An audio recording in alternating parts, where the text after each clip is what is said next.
Buenas tardes Arthur, buenas tardes a todos los participantes de este curso, que este es nuestro primer día del curso, ¿no? Tenemos el día de mañana y pasado vamos a terminar con las prácticas, ¿no?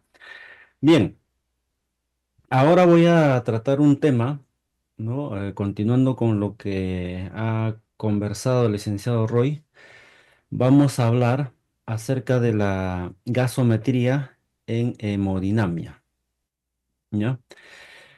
El- los gases arteriales, en realidad, ¿no? Cuando nosotros decimos vamos a tomar unos gases arteriales o un AGA, tomamos una muestra de la sangre arterial, ¿no?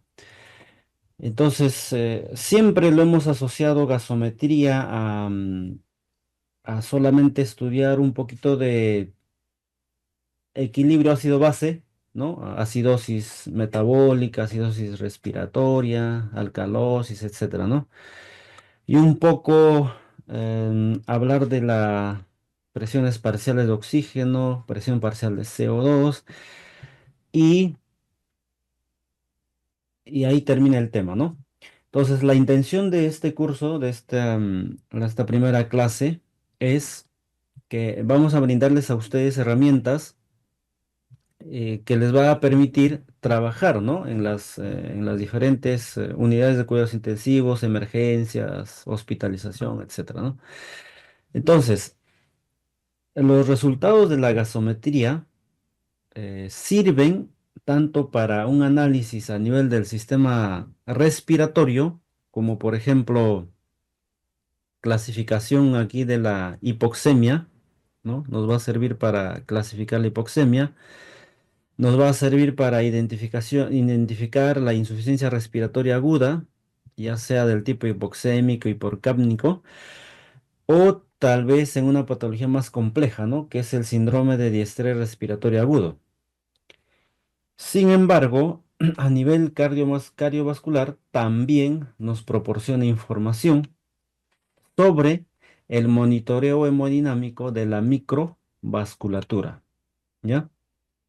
Entonces, vamos a hablar bastante del delta de CO2, de la saturación venosa central y de medición del gasto cardíaco por el método de Fick y también el lactato, ¿ya?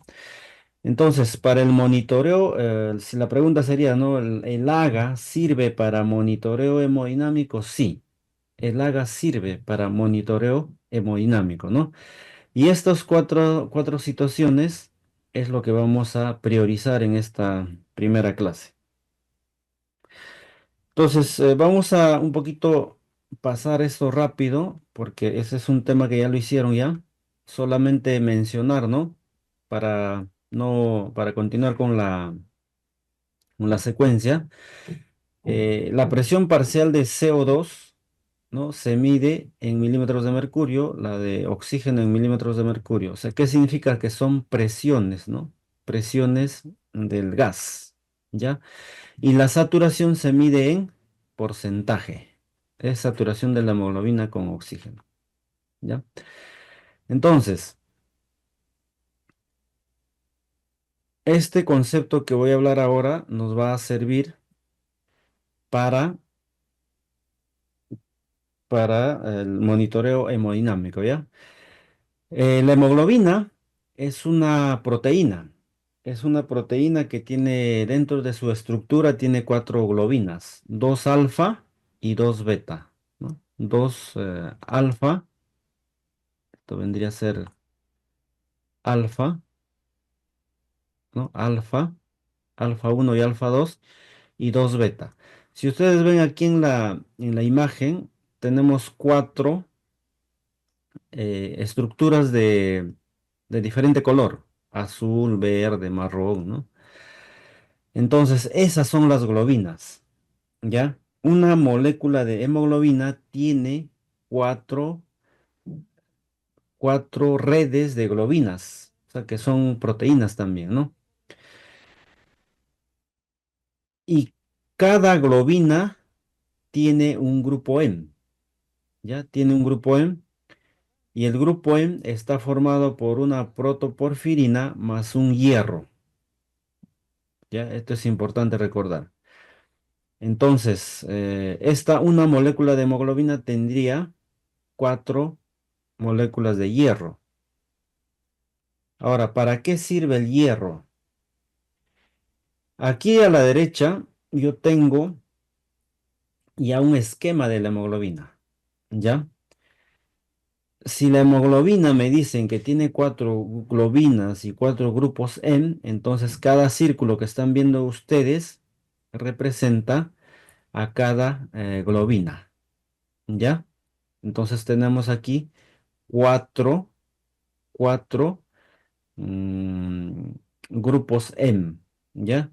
Y cada grupo M tiene una molécula de hierro. Esto es importante recordar. Ya, ojo, estamos hablando de la saturación de la hemoglobina, ¿ya? Entonces, cada molécula de hierro, o perdón, cada globina, ¿no? Tiene una molécula de hierro. Entonces, cuando hablamos de saturación de la hemoglobina, significa que la hemoglobina, que tiene cuatro espacios para que se una el oxígeno, o sea, la hemoglobina solamente acepta cuatro moléculas de oxígeno. Entonces, si se llena una molécula de oxígeno, o sea, si se une, ¿no? Un asiento o un espacio, esta hemoglobina estaría saturada al 25%.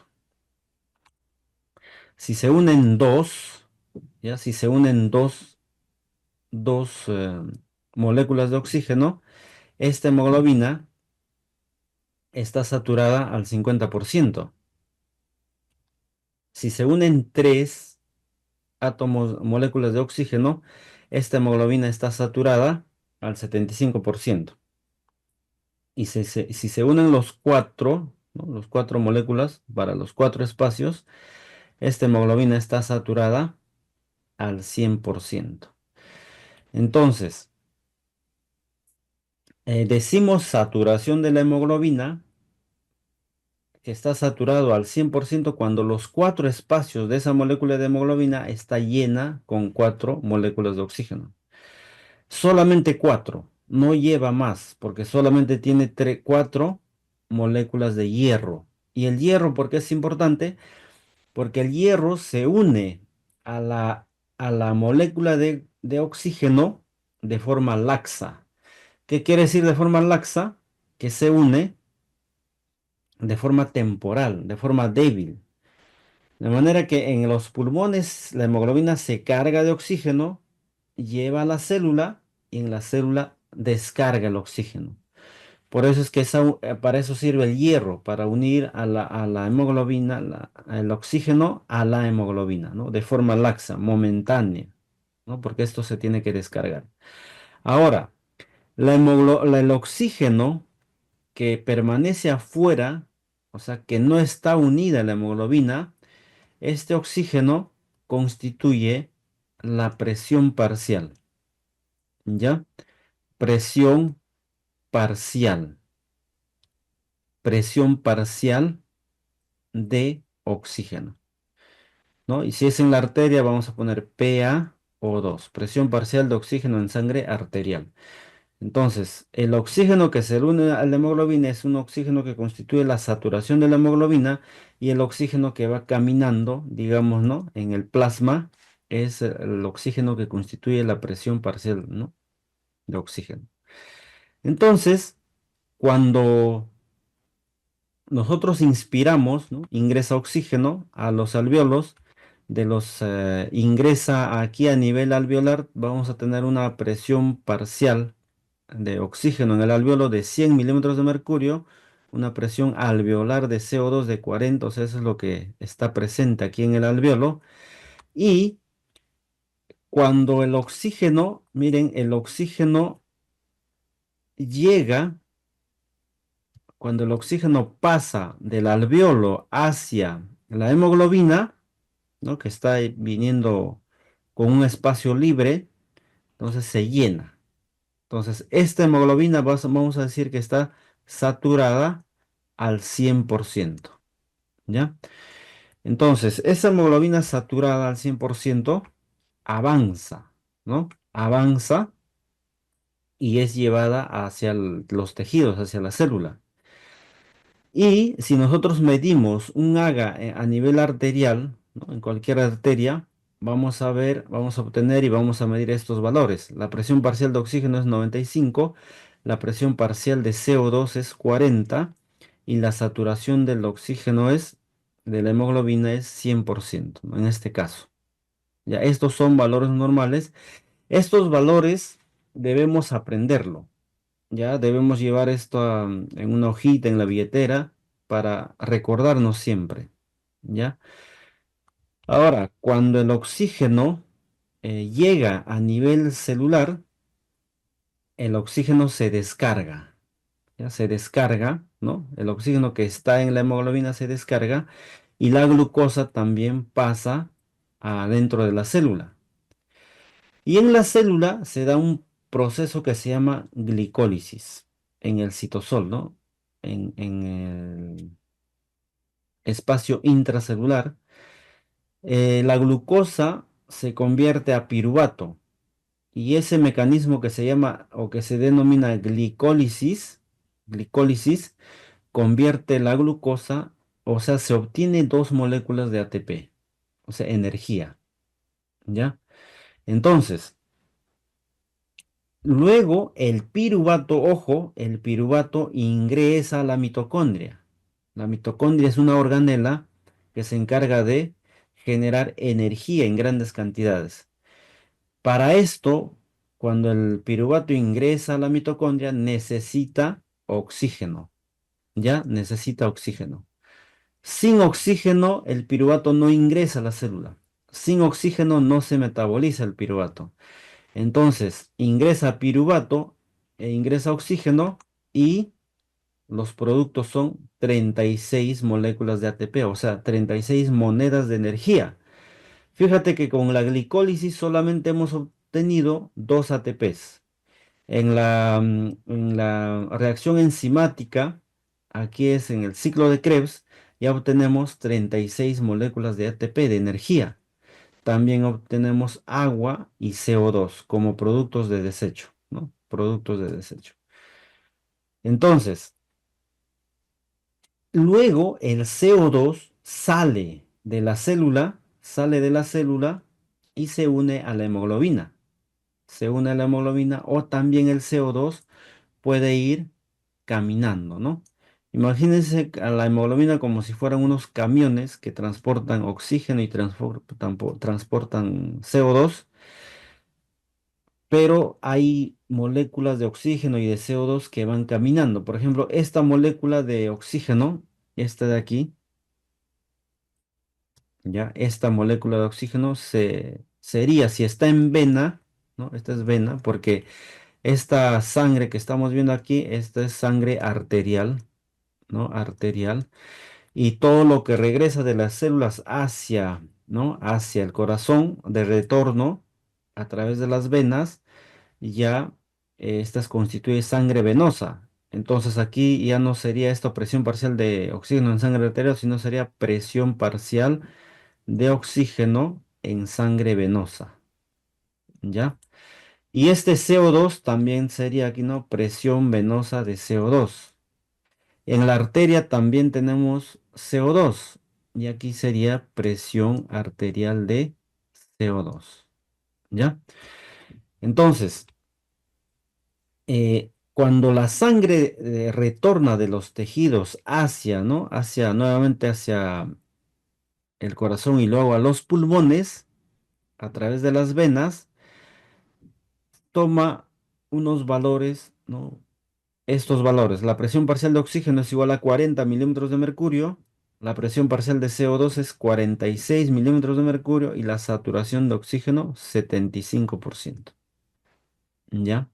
Entonces, fíjense la diferencia entre esta saturación, entre un 100% y un 75%. ¿Por qué aquí la saturación era 100%? Porque la hemoglobina estaba cargada. y cuando llegó aquí a nivel celular se descarga. ¿Y cuánto satura? 75%. Porque nosotros hemos dicho que si satura, se llena con un espacio con oxígeno, 25%. Dos espacios, 50%. Tres espacios, 75%. Ya, y aquí está saturada al 75% y así descargada de oxígeno llega nuevamente a los pulmones y en los pulmones se vuelve a cargar. Y ese es el ciclo, ¿no? Se satura al 100% y así. Entonces, lo que importa aquí es aprender estos valores normales de la arteria y de la vena, ¿ya? De la arteria y de la vena.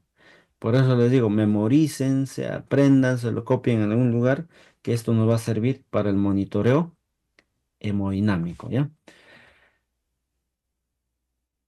Muy bien.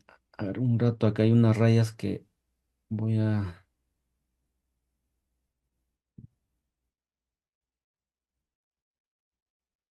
ver un momento. Ya, ahí creo.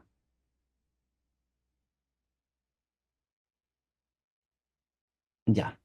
Entonces, esto de aquí, vamos a ver un ejemplo, por ejemplo, de hipoxemia, ¿no? Algo pequeño nada más para entrar a monitoreo hemodinámico. Miren, cuando el oxígeno pasa a la sangre, ¿no? De los alvéolos a la sangre, la presión parcial de oxígeno en sangre arterial es 80 a 100, ¿ya? Los valores normales 80 a 100. Cuando es menor a 80 ya estamos hablando de hipoxemia, ¿no? Hipoxemia, o sea, disminución de la presión parcial en sangre arterial por debajo de 80. Y cuando, cuando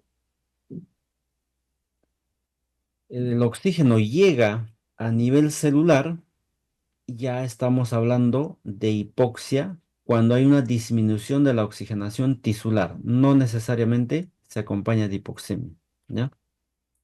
O sea, ¿qué significa? Que vamos a hablar tres causas, ¿no?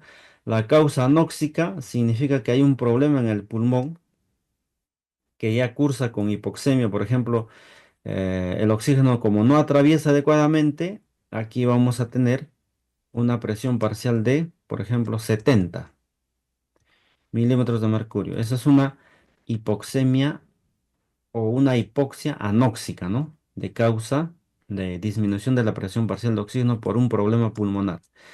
Ahora, cuando hay un problema en el gasto cardíaco, o sea, cuando el corazón o hay un tipo de shock, hay una hipoxia circulatoria, o sea, disminuye la cantidad de oxígeno a nivel tisular, a nivel de tejido, ¿no? A nivel celular. Entonces, de esto, por eso es que vamos a hablar de un monitoreo hemodinámico y por eso es que el AGA sirve para monitorizar la hemodinamia, ¿ya?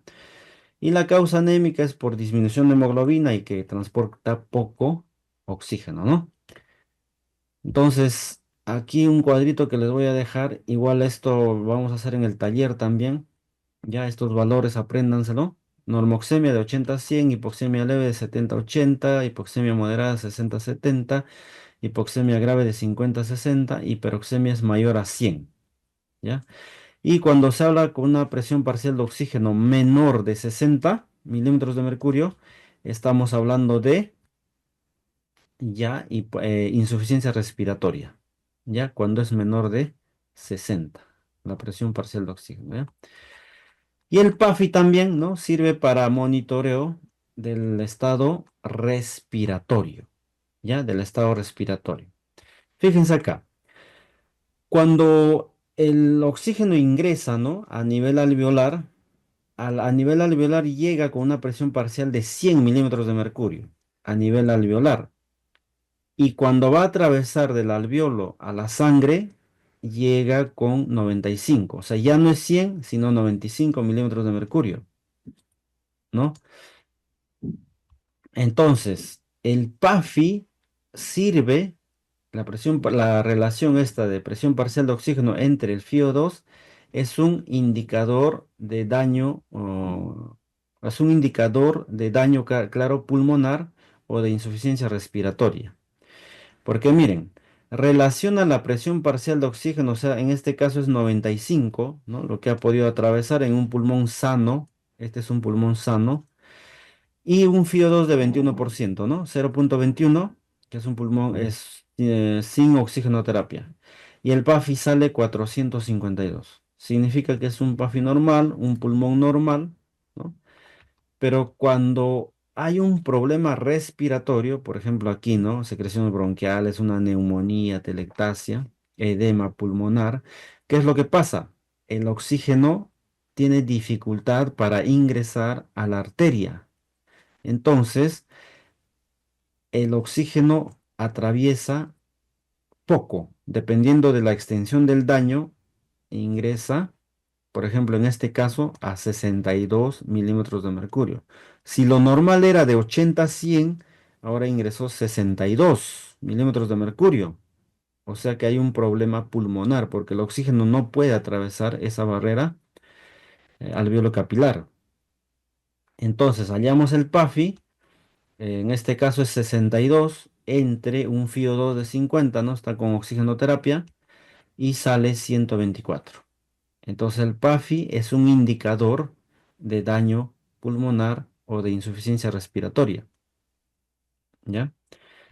Muy bien. Entonces, en estas imágenes, ¿cuál de estas tendría el menor PAFI? Este de acá, ¿no? Porque es un ARS.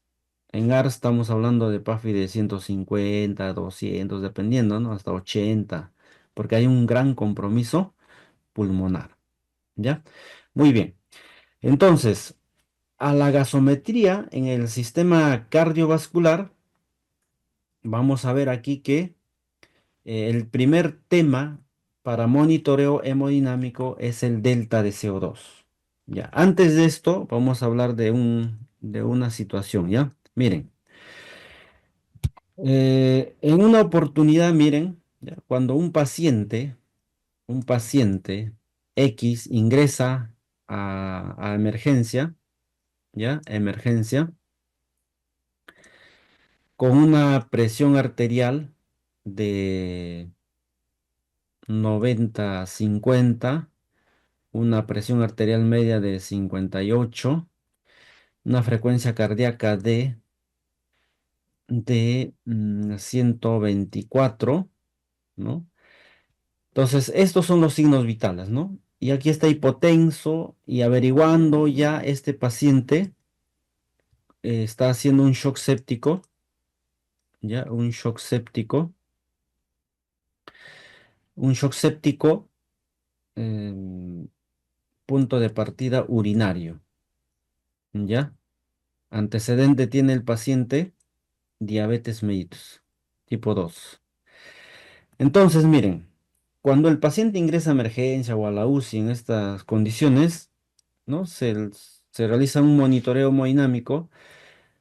Inicialmente signos vitales, luego podemos tener, por ejemplo, gasto cardíaco, que está en 3,8, un índice cardíaco 1,8, está una resistencia vascular sistémica de 670. Entonces, ¿qué significa? Que el gasto cardíaco está disminuido, el índice cardíaco está disminuido y la resistencia también está disminuida. Y es característico con un shock séptico. ¿Ya? A estos parámetros que se pueden monitorizar, ¿no? Con un equipo especializado o con un monitor multiparámetros también, o con la línea arterial, ¿no? Podemos monitorizar. Esto se llama monitoreo de la macrohemodinamia. Macrohemodinamia. Y no solamente esto, hay varios, ¿no? Por ejemplo, variabilidad de la presión del pulso, variabilidad del volumen sistólico, pues la precarga, la poscarga, etcétera, ¿ya? Algo macro es, estamos haciendo un monitoreo de la macrohemodinamia. Ya. Entonces, miren, este paciente con sepsis urinaria, de foco urinario, ingresó en la emergencia, pasó a la UCI, pero resulta que en su casa, ¿no? Había demorado en llegar al hospital, o sea, no lo llevaron al hospital oportunamente y tardó 2 días, ¿no? En este proceso. 2 días, ¿ya? Llega a la UCI y aquí le colocan noradrenalina, colocan este volumen, ¿no? Cloruro de sodio. Entonces, con estos inotrópicos y volumen, logra restablecer la presión el paciente, ¿ya? Miren, la presión arterial está a 120/80, a la media, la PAM, está en 69, la frecuencia cardíaca bajó a 90, entonces aparentemente está bien el paciente, ¿ya? Aparentemente está bien. Entonces, ¿qué es lo que sucede? Lo que sucede es que progresivamente este paciente va requiriendo más noradrenalina, ¿no? Más noradrenalina y la noradrenalina está en aumento. Entonces, normalmente hacemos este monitoreo, ¿no? De la macrohemodinamia, pero, sin embargo, hoy día vamos a aprender a hacer un monitoreo de la microhemodinamia. En realidad se debe hacer los dos monitoreos simultáneamente, ¿ya? Entonces, monitoreo de la microhemodinamia. ¿Qué es lo que pasa? ¿Por qué vamos a hacer este monitoreo? Porque este paciente, ¿no? Que ha estado 2 días en su casa, vino tarde al hospital, aquí se logró subir la presión arterial, todo casi normal, dentro de lo normal, pero todavía tiene noradrenalina. Este paciente, si yo realizo un examen de AGA, por ejemplo, vamos a poner acá, de una vez ya les digo, el delta de CO2, el lactato, el lactato, la saturación venosa central de oxígeno. Si realizo este monitoreo hemodinámico de la microhemodinamia con un AGA, esto solamente se obtiene con el AGA, por si acaso, con el AGA. Entonces, nos vamos a dar con la sorpresa de que tiene un delta de CO2 de 10, que es muy elevado, elevado. Un lactato de 12 también está elevado. Y una saturación venosa central de 84%, elevado. Con estos valores ya yo puedo comprender esta situación. ¿Por qué? Y no logra, o sea, la noradrenalina sigue en aumento y uno se pregunta por qué, qué está pasando, qué más podemos hacer, ¿no? ¿Qué es lo que pasa? Incluso a este paciente le colocas ventilador mecánico con un FiO2 alto, ¿no? Para que llegue oxígeno, por ejemplo, un 60% de FiO2, a pesar que no tiene problema respiratorio. Por más oxígeno que tú le des a este paciente, ¿no? Que tiene los valores normales, está con ventilación mecánica, está con noradrenalina, línea arterial, bien monitorizado, pero la microhemodinamia está alterada, valores altos. ¿Qué significa? Que la mitocondria que nosotros hemos observado, la mitocondria, hay una lesión mitocondrial. O sea, vamos a poner aquí daño mitocondrial. Ya, o sea, hay daño. Estas 24, 48 horas que ha estado en casa, ¿no? Que ha demorado en llegar al hospital. En ese tiempo, el oxígeno, la circulación, el gasto cardíaco era bajo, que no llegaba oxígeno a la célula. Y como no llegaba oxígeno, llegaba en poca cantidad, y la mitocondria es una máquina que necesita oxígeno, la mitocondria se dañó. Y por más que tú ya le hayas restablecido la hemodinamia, ¿no? Un buen gasto cardíaco, una resistencia vascular sistémica elevada, ¿no? Pero independiente de noradrenalina de dosis altas, ¿no? por más oxígeno al 100% que tú le des, esta mitocondria está dañada, no va a hacer nada y este paciente está camino a la muerte. Por eso se dice que el shock es un paso a la muerte, ¿no? Esta daño mitocondrial, o sea, cuando tú le das oxígeno, el oxígeno llega, sí, puede llegar, porque ya has mejorado todos los parámetros, pero la mitocondria está dañada, no utiliza, eso se llama disoxia, disoxia, o sea, inadecuada utilización del oxígeno. Entonces, lo que nosotros tenemos que hacer en la UCI, en cualquier servicio, es un monitoreo hemodinámico tanto de la microhemodinamia, de la macrohemodinamia y la intervención tiene que ser para evitar daño mitocondrial, para evitar disoxia. Por eso es que hay guías como, por ejemplo, la campaña Sobreviviendo a la sepsis te dice, ¿no? Primero se identifica ¿no? Bueno, se realiza un monitoreo, ¿no? Un AGA, se toma la presión arterial, ves que está hipotenso, pero un volumen, te dice, volumen, ¿no? 30 mililitros por kilogramo de peso. No logra, en las 2 primeras horas ya se inicia inotrópicos vasopresores. Y antes de eso, ya se va tomando hemocultivo, todos los cultivos, ¿no? Para ver dónde está la causa e iniciar antibiótico de manera temprana, de manera temprana. O sea, ¿qué es lo que pasa? Tenemos que hacer un rescate agresivo a este paciente que ingresa, ¿no? Con shock, ingresa con shock, para evitar el mayor daño mitocondrial posible, ¿ya? El mayor daño mitocondrial posible. Entonces, lo que tenemos que hacer es un monitoreo de la macrohemodinamia y de la microhemodinamia. Entonces, como ya estamos hablando de AGA, vamos a hablar primero del delta de CO2. Miren, el delta de CO2, ¿qué es? Ya, primero que la presión parcial de CO2 en la arteria, ¿no? Presión parcial de CO2 en la arteria, o sea, aquí el valor normal es 40, ¿no? Como hemos visto en el gráfico anterior. Y la presión venosa de CO2, o sea, este CO2 que está caminando, es de 46. Y aquí el CO2, esto es por si acaso vena y esto es arteria por si acaso, ¿ya? Listo. Entonces, el CO2 que está en la arteria es 40 y el CO2 que está en la vena es 46. Esto es normal. ¿Por qué? ¿Por qué es normal? Porque miren, si el CO2 y el oxígeno que está yendo, ¿no? Hacia el tejido, está en dirección hacia el tejido.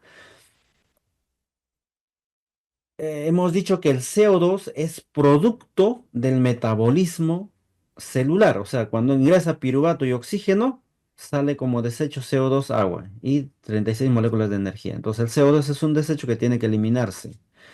En la arteria tenemos CO2 de forma normal, o sea, hay CO2 y en el valor de 40. Y en la vena, que esto vendría a ser también vena, porque de aquí para allá adelante ya es vena, hasta aquí ha sido arteria o arteriola, ¿no? Arteriola. Entonces en la vena el CO2 es mayor.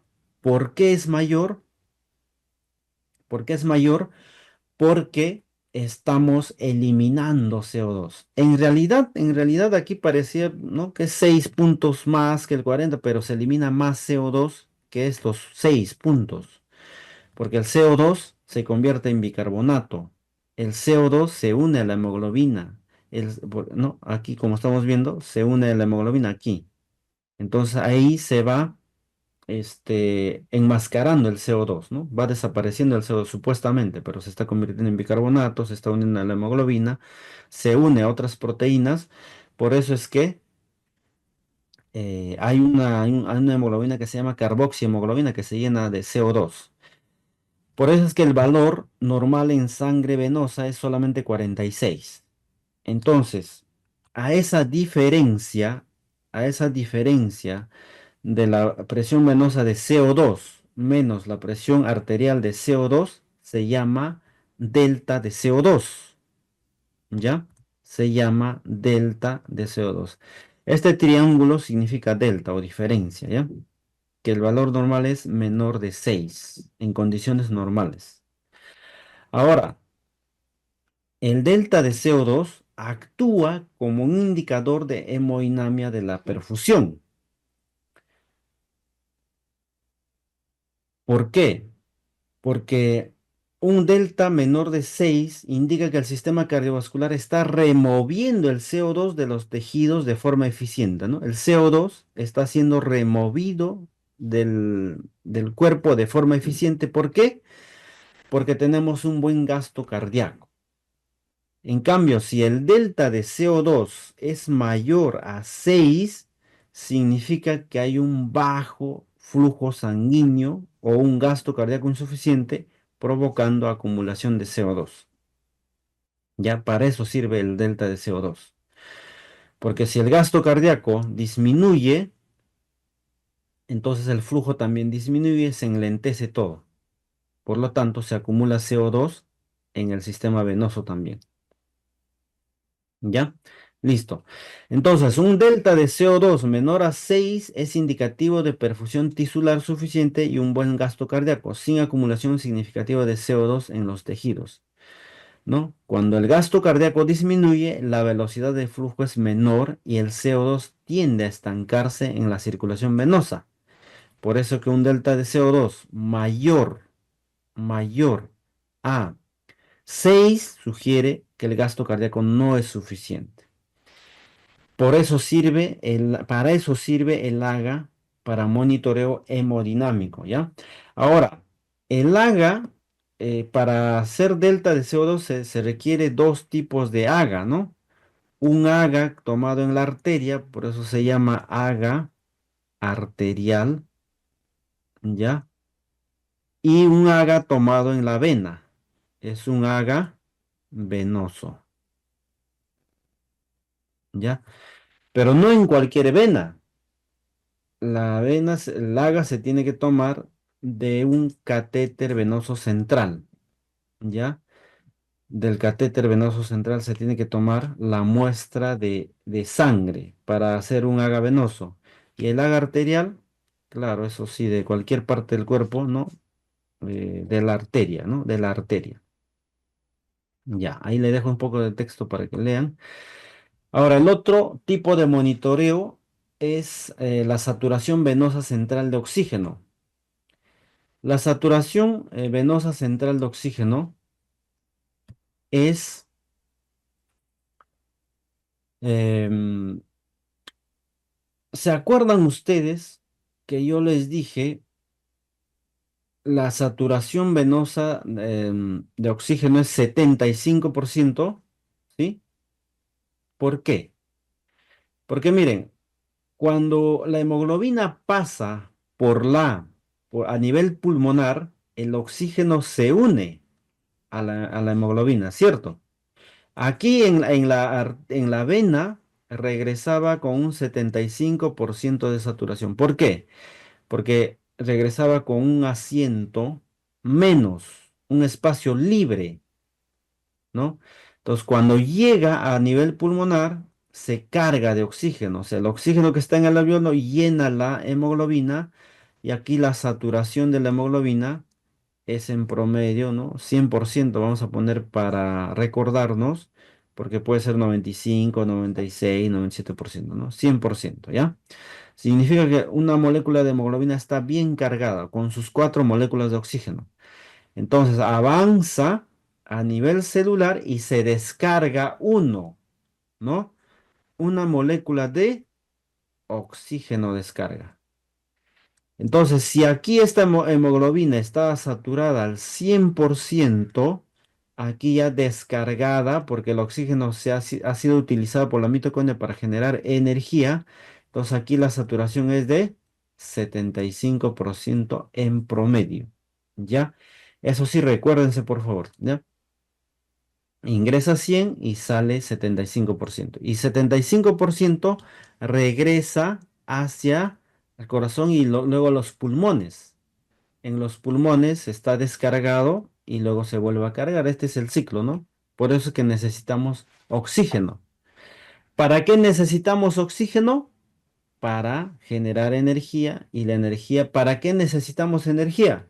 para los procesos metabólicos, por ejemplo, de sodio, potasio, ATPasa, para la transmisión de neurotransmisores, para la generación de proteínas, generación de aminoácidos, movimiento del corazón, movimiento muscular, para todo necesitamos energía. Y esa energía se sintetiza, se forma gracias al oxígeno y glucosa también, ¿ya? Oxígeno y glucosa. Entonces, aquí vamos para recordarnos, recuérdense por favor que la saturación venosa central es 75% media, de media, ¿ya? Entonces, ¿qué significa la saturación venosa central? Significa que es el porcentaje de hemoglobina saturada con oxígeno en la sangre venosa, medida en la vena cava superior o aurícula derecha a través de un catéter venoso central. O sea, también necesitamos un catéter venoso central, ¿no? Para tomar la muestra de sangre para medir la saturación venosa central, ¿ya?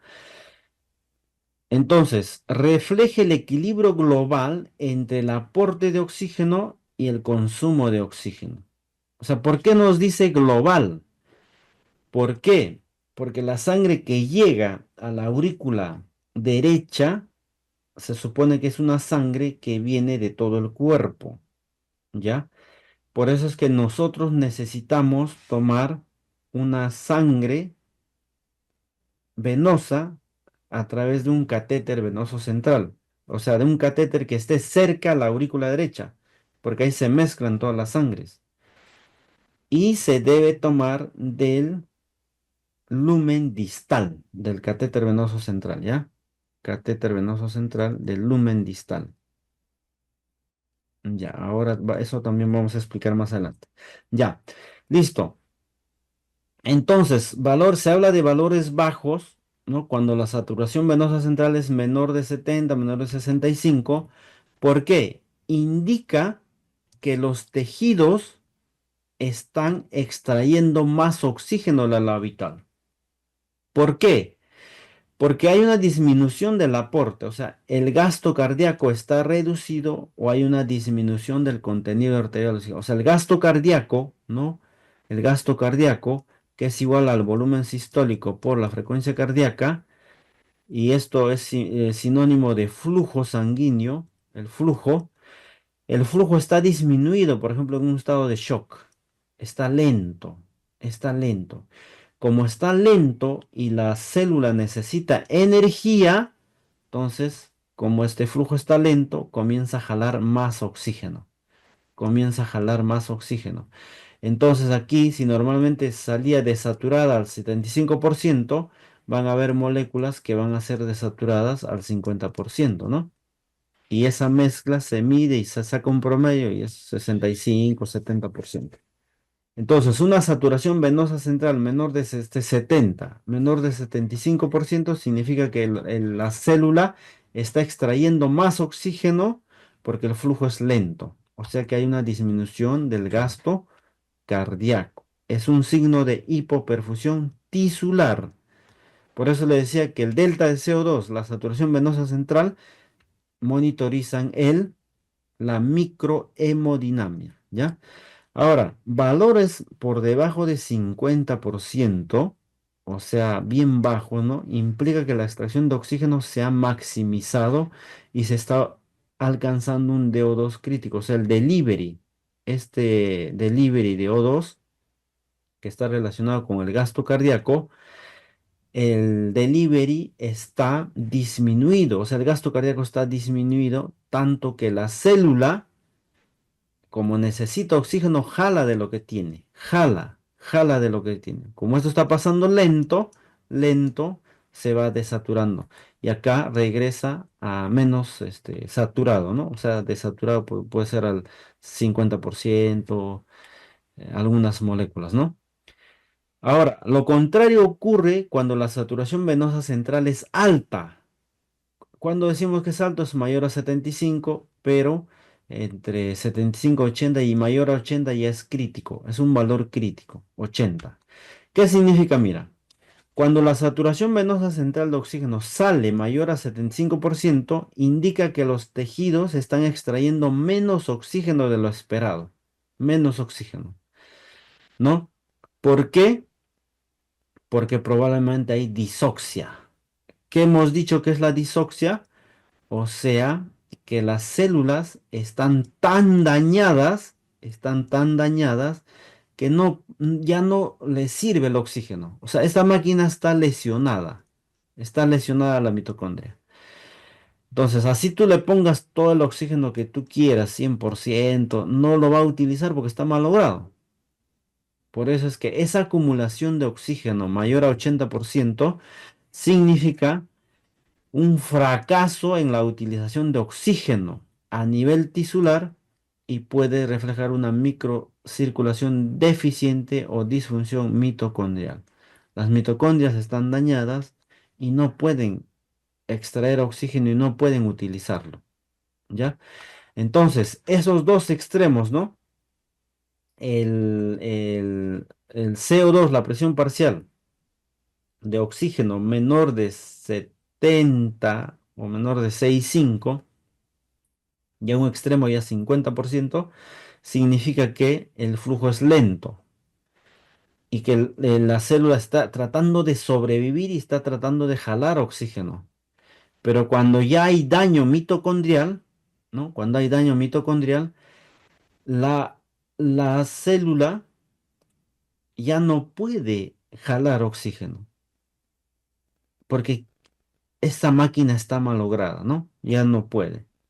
Entonces, para eso sirve la saturación venosa central, ¿ya? Ahora, el ácido láctico o lactato también es un indicador de la microhemodinamia. Entonces, fíjense acá, estamos hablando de monitoreo hemodinámico, ¿ah? Todos pensaban, ¿no?, que solamente el AGA sirve para ver la parte acidosis, alcalosis o ver la función pulmonar. No, también sirve para hemodinamia. Miren, entonces cuando en esta situación, cuando hay un infarto cardíaco amplio, este paciente probablemente está con un shock cardiogénico de naturaleza cardíaca, ¿no? Shock cardiogénico, ¿ya? Un shock cardiogénico. Entonces, el shock cardiogénico se caracteriza por fallo de bomba, en este caso por un infarto cardíaco amplio. Entonces, el gasto cardíaco va a disminuir. Hay una disminución del gasto cardíaco, ¿ya? Entonces el flujo es lento, entonces como el flujo es lento, este paciente cursa con hipoxia. ¿Qué significa hipoxia? Disminución de oxígeno a nivel tisular. ¿Qué pasa? Cuando no hay oxígeno o cuando el oxígeno es insuficiente, ¿se da la primera fase de glicólisis? Sí. La primera fase de glicólisis se da, sí. ¿Qué significa? Que el oxígeno, que la célula va a tomar la glucosa y convertir solamente en 2 ATPs. Y el resultado de eso se convierte en piruvato. Pero el piruvato tiene que entrar a la mitocondria. Pero como no hay oxígeno, el piruvato toma otra vía, la vía de la lactato deshidrogenasa y se convierte en lactato. O sea, el piruvato que debería ingresar a la mitocondria no puede ingresar porque no hay oxígeno. Entonces, el piruvato se convierte en lactato, ¿no? En ácido láctico primero, luego lactato. Entonces, esto de aquí puede generar una acidosis láctica, ¿ya? Esto de aquí puede generar una acidosis láctica. Entonces, ¿qué es la acidosis láctica? Es la acidosis producida por acúmulo de lactato. ¿Y cuándo se produce el lactato? En estados de anaerobiosis. O sea, el valor normal del lactato es 2, ¿ya? El valor normal del lactato es 2, o menor de 2 o hasta 2, ¿no? Pero, pero valores mayores a 2. mayores a 2 ya son preocupantes, ¿no? Ya son preocupantes. ¿Qué dice? Cuando el lactato se eleva moderadamente, pero el pH se mantiene dentro de límites normales, se habla de hiperlactatemia leve a moderada. Pero cuando hay una acumulación de lactato, hay una acumulación de lactato, provoca, o sea, si la acumulación de lactato provoca descenso del pH, a menos de 7,35 aparece acidosis láctica. O sea, ¿qué significa? Niveles de lactato, o sea, mayores a 4 pueden producir acidosis láctica. O sea, disminución del pH. Ya, ojo, que esta es una causa también de acidosis metabólica con anion gap alto, ya que vamos a ver. Entonces, el lactato es el lactato es un indicador de hipoperfusión, ¿ya? El lactato es un indicador de... Varias guías lo recomiendan, por ejemplo, la guía de la sepsis 3, que es el último consenso de sepsis, y la guía de sobreviviendo a las campañas sobreviviendo a la sepsis del 2021, recomiendan que el lactato sirve, ¿no? Para detección temprana de hipoperfusión, ¿ya? Y también sirve para guiar el tratamiento, para reanimación y tratamiento, ¿no? Por eso dice, se tiene que medir rápidamente el lactato. ¿Y cómo medimos el lactato? La única forma de medir el lactato es a través del AGA, ¿ya? Es a través del AGA, ¿ya? Ahora, si por ejemplo, ¿no? Acá nos dice, el lactato sirve para guiar el tratamiento. Por ejemplo, si tu lactato inicial en el paciente encontraste en 8, ¿no? Milimoles por litro, entonces realizas, por ejemplo, administras volumen, inicias noradrenalina, etc. Entonces el lactato logra bajar a las 6 horas a 6, entonces significa que estás haciendo un buen trabajo, ¿ya? Que las medidas que tú has adoptado son las adecuadas, ¿ya? Las medidas que has adoptado son las adecuadas, ¿ya? Listo. Si quieren hacer alguna pregunta, pueden escribir en el chat, ¿ya? Escribir en el chat, yo los voy a leer y vamos a ver un ratito. Alguien está escribiendo en la pizarra, ¿no? Aparecen unas marcas. Muy bien, Magister Marco Antonio, muchas gracias. Ya, Eh, vamos a ver acá. bueno, les he facilitado a los participantes el link de asistencia. Para las personas que todavía no se han registrado, puedan dejar sus datos. Bueno, tenemos una ronda de preguntas. Si hay alguna consulta, pueden dejar por el chat su pregunta. Pueden levantar la mano para poderles activar el audio. Vamos a tomarnos un minuto por favor, para que puedan realizar cualquier consulta que puedan tener. O bueno, si no, poder empezar con ya el segundo tema del Magíster Marco Antonio. Claro, escriban sus preguntas ahí en el chat, ¿ya? Y lo último, esto en relación a monitoreo hemodinámico, es que con el AGA se puede medir el gasto cardíaco.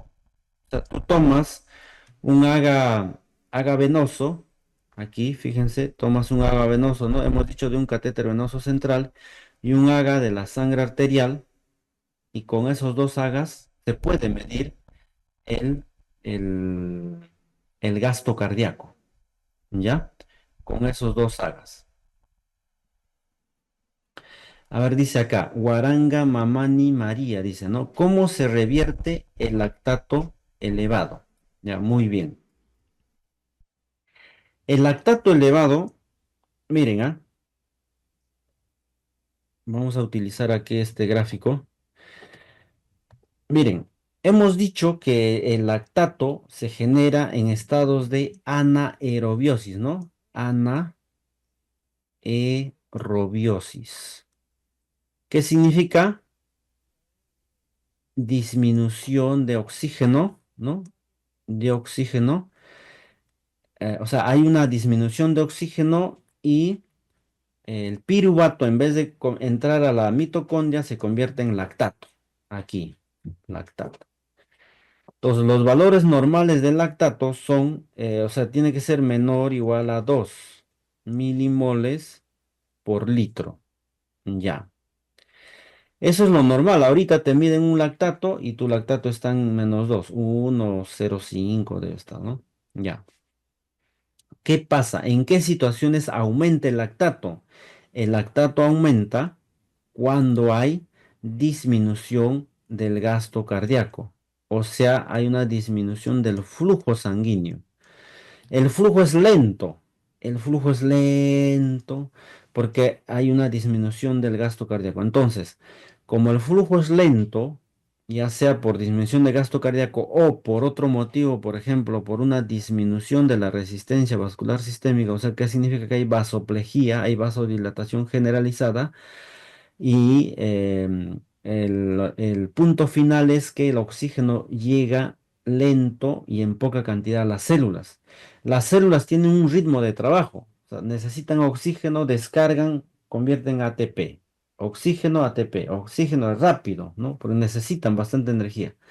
Pero cuando el flujo es lento, entonces estas células, eh, como no hay oxígeno, no hay oxígeno porque ya lo han extraído o no llega, ¿qué es lo que, por la hipoperfusión, qué es lo que pasa? El piruvato se convierte en lactato y el lactato comienza a subir, ya comienza a subir. Si el valor normal era 2, a la hora será pues 4, 6, 8, 10 de lactato, ¿no? Vamos a ver. Entonces supongamos que llegaste a 10 de lactato en el AGA, ¿no? Entonces ingresa el paciente, tiene, uy, este paciente está muy grave, muy grave. Entonces, ¿qué vamos a hacer eh, para bajar el lactato, ¿no? A su valor normal? ¿Qué es lo que vamos a hacer? Pues la pregunta decía, ¿qué hacemos para bajar el lactato?